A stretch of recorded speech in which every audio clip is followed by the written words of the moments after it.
A comienzos del siglo XVIII.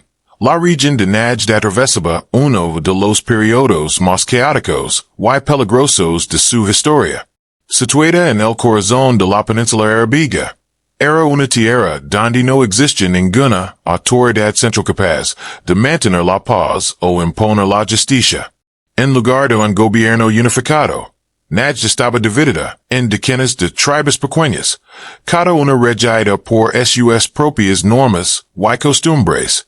Este sistema tribal, tradicional, provocó que el equilibrio social se debilitara con el paso del tiempo.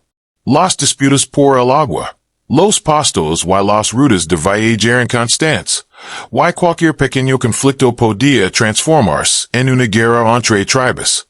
La población vivía con temor permanente, y que nadie sabía cuándo podía estallar un ataque o una venganza histórica. El comercio también se vio afectado seriamente. Las caravanas evitaban atravesar Najd por miedo a los saqueos, lo que redujo aún más las oportunidades de prosperidad. Aunque el nombre del Imperio Otomano era mencionado de forma nominal, su control real sobre Najd era casi inexistente. Los funcionarios imperiales no tenían la fuerza ni la presencia necesaria para influir en la región. En la práctica, eran las tribus locales quienes ejercían el poder absoluto. Esta ausencia de un sistema político sólido provocó un colapso social progresivo que hacía evidente la necesidad urgente de un liderazgo fuerte, disciplinado y visionario. Este vacío de autoridad, esta falta de ley y orden, fue el terreno fértil que preparó el surgimiento de una figura que cambiaría el destino de toda Arabia, Sultán Ibn Saud. En medio del caos que dominaba la región de Najd, comenzó a destacar una figura que transformaría completamente la realidad política y social de Arabia, Sultán Ibn Saud. A diferencia de muchos líderes tribales de su época, su ascenso no fue producto de la fuerza bruta ni de simples alianzas familiares, sino de una combinación excepcional de inteligencia, carácter y visión. Desde muy joven, mostró cualidades que lo distinguían entre los demás miembros de su tribu. Una mente analítica, una sorprendente capacidad para tomar decisiones rápidas y justas, y una habilidad natural para unir personas de distintos orígenes. La familia de Sultán Ibn Saud pertenecía a las tribus más respetadas de Najd, pero incluso dentro de su propio clan existen tensiones, divisiones y conflictos internos. En ese contexto, él se ganó la confianza de su gente no por herencia, sino por mérito. Observaba los problemas, escuchaba a los ancianos y buscaba soluciones que evitaran derramamientos de sangre innecesarios. Esta madurez temprana lo convirtió en un punto de referencia en su comunidad. Su reputación comenzó a crecer cuando empezó a participar en pequeñas disputas, negociaciones y conflictos locales. A pesar de su juventud, la gente percibía en él cualidades esenciales, coraje, honestidad, firmeza y un profundo sentido de justicia. Estas características generan esperanza en una región que había perdido la fe en el liderazgo tradicional. Para muchos habitantes de Najd, Sultán Ibn Saud representaba la posibilidad de un nuevo comienzo, algo incapaz de restaurar el orden en un territorio marcado por la inestabilidad y la división. Su presencia fue el primer rayo de luz en un periodo dominado por la incertidumbre.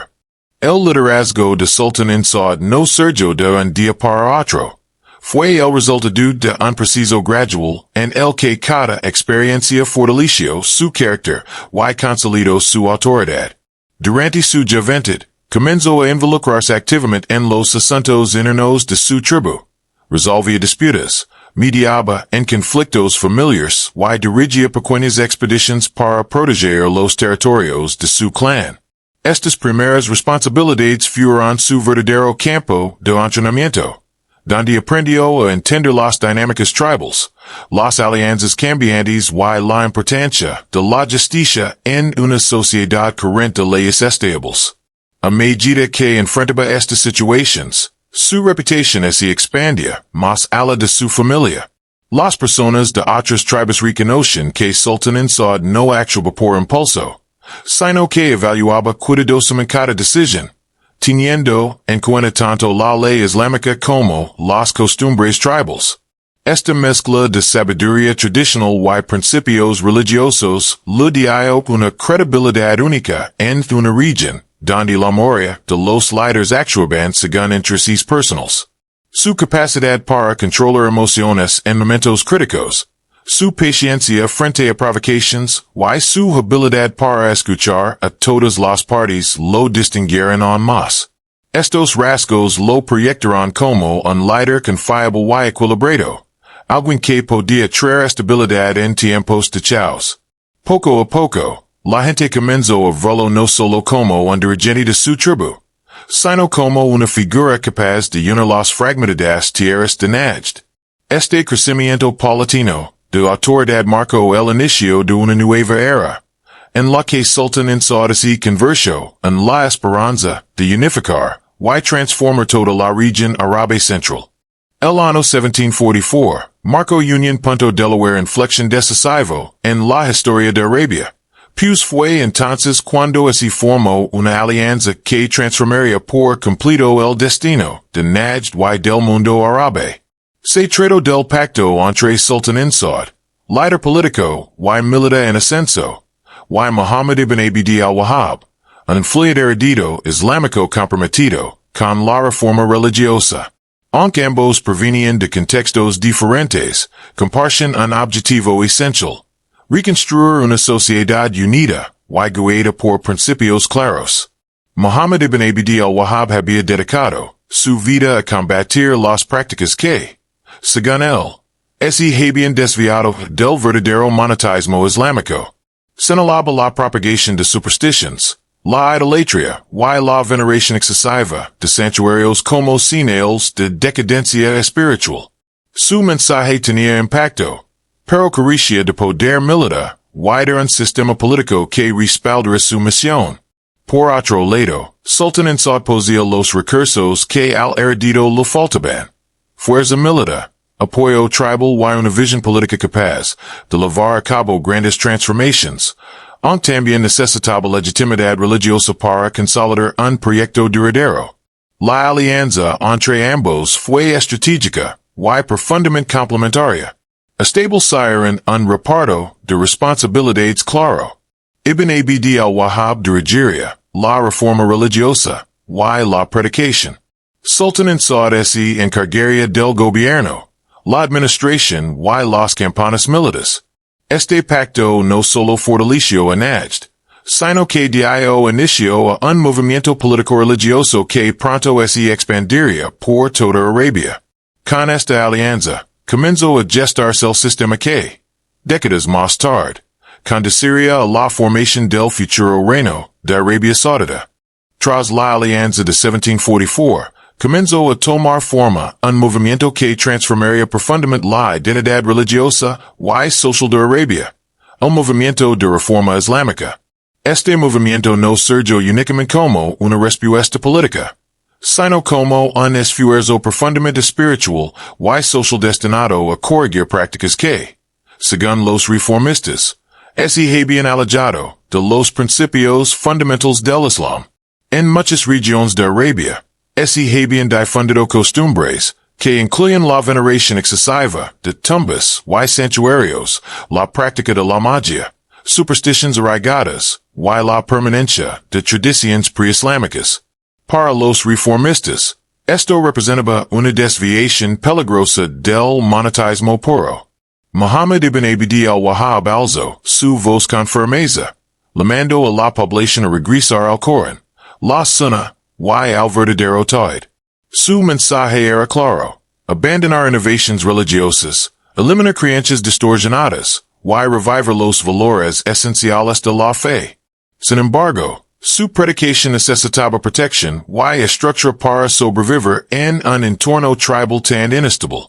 Aquí fue donde la figura de Sultan Ibn Saud se volvió crucial.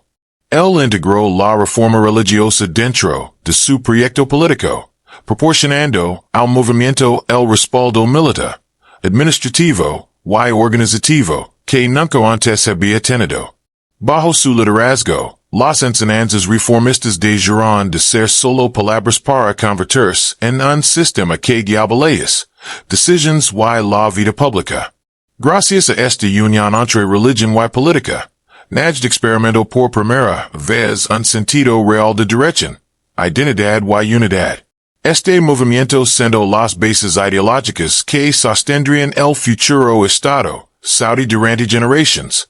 Después de consolidar la alianza entre liderazgo político y reforma religiosa, Sultan Ibn Saud entendió que el siguiente paso crucial era unificar Najd, una región fragmentada durante siglos. Aunque el movimiento reformista había comenzado a inspirar a las comunidades, su verdadera fuerza solo se manifestaría cuando toda la región estuviera bajo un liderazgo central estable. Para ello, debía emprender una serie de campañas estratégicas cuyo propósito no era únicamente expandir territorio, sino establecer un sistema coherente y duradero. La primera gran prueba fue la recuperación de Riyadh, el antiguo centro de poder de su familia. En aquel momento la ciudad estaba bajo el control de otra tribu, lo que hacía la misión aún más simbólica. Sultan Ibn Saud planificó cuidadosamente su estrategia. Preparó a sus guerreros, fortaleció la moral del pueblo y dejó claro que esta campaña no se trataba solo de tierra, sino de un proyecto que buscaba justicia, unidad y orden. La victoria en Riyadh marcó un punto de inflexión. Por primera vez, la población veía que un nuevo sistema comenzaba a tomar forma. Tras Riyadh, siguieron otras regiones clave como Sudar, al-Wasim, Asim y más, donde sus campañas combinaron habilidad militar con inteligencia política. Al ganar territorio, también implementaba medidas administrativas, leyes basadas en justicia y mecanismos para resolver disputas de manera organizada. Esto atrayó a muchas tribus, que prefieren unirse voluntariamente antes que mantenerse en el caos previo. Estas conquistas no solo expandieron su poder, sino que transformaron a Sultan Ibn Saud en un líder regional, reconocible y respetado en toda Arabia Central.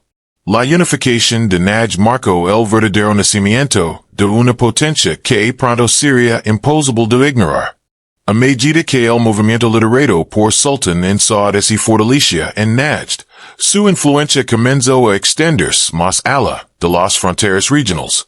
Este crecimiento llamó rápidamente la atención del Imperio Otomano, la potencia política y religiosa dominante en el mundo islámico de la época. Aunque los otomanos mantenían un control nominal sobre vastas áreas de Arabia, su autoridad real en muchas regiones, especialmente en Najd, era débil y estaba fragmentada. Aún así, no estaban dispuestos a permitir que un nuevo poder regional surgiera, sin oposición. Para los otomanos, el avance del movimiento reformista representaba una amenaza doble. Por un lado, desafiaba la autoridad política de sus gobernadores locales. Por otro, cuestionaba el sistema religioso tradicional apoyado por el imperio. Para Sultan Ibn Saud, en cambio, enfrentar a los otomanos no era solo un asunto territorial, sino una batalla ideológica. Su objetivo era liberar Najd de la influencia externa y establecer un sistema propio, basado en principios de justicia, unidad y reforma islámica. Los enfrentamientos comenzaron de forma gradual. La estrategia de Sultan Ibn Saud consistía en debilitar primero a los gobernadores otomanos locales, quienes actuaban como representantes del imperio. Al restar el apoyo, redujo la capacidad del imperio otomano para intervenir. Poco a poco, su movimiento se consolidó como una fuerza regional capaz de desafiar un sistema que llevaba siglos dominando el mundo árabe. Este choque entre ambos poderes demostró que el proyecto de Sultan Ibn Saud no era una simple expansión tribal. Era una misión que buscaba transformar el mapa político de Arabia, enfrentándose incluso a la potencia más grande del mundo islámico. El conflicto con los otomanos marcaría uno de los episodios más decisivos en su camino hacia la creación de un nuevo orden. La dinámica económica global está experimentando un giro profundo. Y uno de los factores más determinantes es la manera en que las potencias gestionan sus alianzas estratégicas. A diferencia de décadas pasadas, hoy los países ya no dependen únicamente de acuerdos formales o declaraciones públicas para consolidar una posición en el escenario mundial. En cambio, están adaptando un enfoque más pragmático, basado en intereses compartidos, beneficios mutuos y cooperación silenciosa. Este fenómeno crea un espacio donde grandes actores, como China, pueden avanzar sus objetivos sin necesidad de alianzas tradicionales. Este tipo de alineamiento flexible permite que muchas naciones apoyen iniciativas económicas, tecnológicas o diplomáticas sin comprometerse abiertamente. En un mundo donde cada movimiento es observado, cuestionado y analizado, mantener un perfil bajo ese ha vuelto una estrategia inteligente. Muchos países prefieren colaborar de manera indirecta, aprovechando oportunidades económicas sin desafiar frontalmente a otros poderes. Además, la incertidumbre generada por tensiones geopolíticas, guerras comerciales y cambios en la cadena global de suministros impulsa a los gobiernos a buscar estabilidad donde pueden encontrarla. Las naciones observan que alinearse silenciosamente con proyectos que generan crecimiento, conectividad y seguridad económica puede ser más rentable que mantener posturas rígidas. Este apoyo no declarado crea un segundo nivel de diplomacia, discreto, calculado y basado en resultados.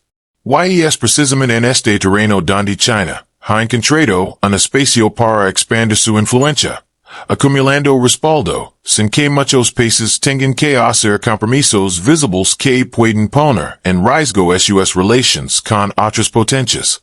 El Medio Oriente se ha convertido en un punto crucial dentro de esta reconfiguración global, no solo por su importancia energética, sino también por su posición estratégica entre Asia, Europa y África. Durante décadas, esta región estuvo maldita casi por completo por la influencia occidental, especialmente por Estados Unidos, que mantuvo relaciones estrechas con los principales exportadores de petróleo. Sin embargo, este equilibrio tradicional ha comenzado a cambiar debido a nuevas dinámicas económicas y políticas. A medida que el mundo avanza hacia una mayor competencia entre grandes potencias, los países del Medio Oriente están adoptando estrategias más independientes. Están diversificando sus alianzas, haciendo inversiones asiáticas, y buscando reducir la dependencia de un solo socio. Esta nueva visión no solo responde a necesidades económicas, sino también a un deseo de autonomía y estabilidad frente a un escenario internacional cada vez más impredecible. La región ha comprendido que sus recursos energéticos continúan siendo esenciales, pero ahora el poder no proviene solo del petróleo, sino de la capacidad de negociar con múltiples actores. China, por ejemplo, ha emergido como un socio atractivo gracias a proyectos de infraestructura, acuerdos tecnológicos y cooperación económica. Todo esto ha dado al Medio Oriente un margen de maniobra que antes no tenía. En este contexto, la influencia occidental ya no es absoluta, y los países árabes están forjando un papel más activo en la redefinición del orden global. Sus decisiones, alianzas y estrategias económicas se han convertido en un elemento clave para entender el futuro equilibrio de poder. El legado de Sultan Ibn Saud no se limitó a sus conquistas militares en su capacidad para unificar Najd. Su mayor logro fue sentar las bases de un Estado moderno y centralizado, capaz de perdurar más allá de su propia vida. Gracias a su visión estratégica, combinó liderazgo político, autoridad militar, y reforma religiosa para crear un sistema coherente que transformó la sociedad árabe central. No se trataba únicamente de controlar territorios, sino de establecer un marco de gobernanza, y un modelo de unidad social basado en principios islámicos claros. Sultan Ibn Saud entendió que el verdadero poder residía en la combinación de legitimidad política y religiosa. Su éxito en controlar las ciudades sagradas de la Meca y Medina no solo consolidó su autoridad, sino que también otorgó al movimiento reformista un prestigio que resonó en todo el mundo árabe. Las tribus comenzaron a unirse voluntariamente, no por miedo, sino por convicción, lo que fortaleció la estabilidad del sistema que él diseñó. Su enfoque visionario y disciplinado permitió que su hijo, Abdulaziz, heredara no solo un territorio consolidado, sino también un marco político y religioso y funcional. Este legado fue la base sobre la cual se fundó oficialmente el Reino de Arabia Saudita, estableciendo un Estado unificado que perdura hasta nuestros días. El impacto de Sultan Ibn Saud demuestra como un liderazgo bajo en planificación estratégica, justicia y principios claros puede transformar regiones fragmentadas en un ejemplo duradero de organización, autoridad y unidad. Su legado no fue efímero.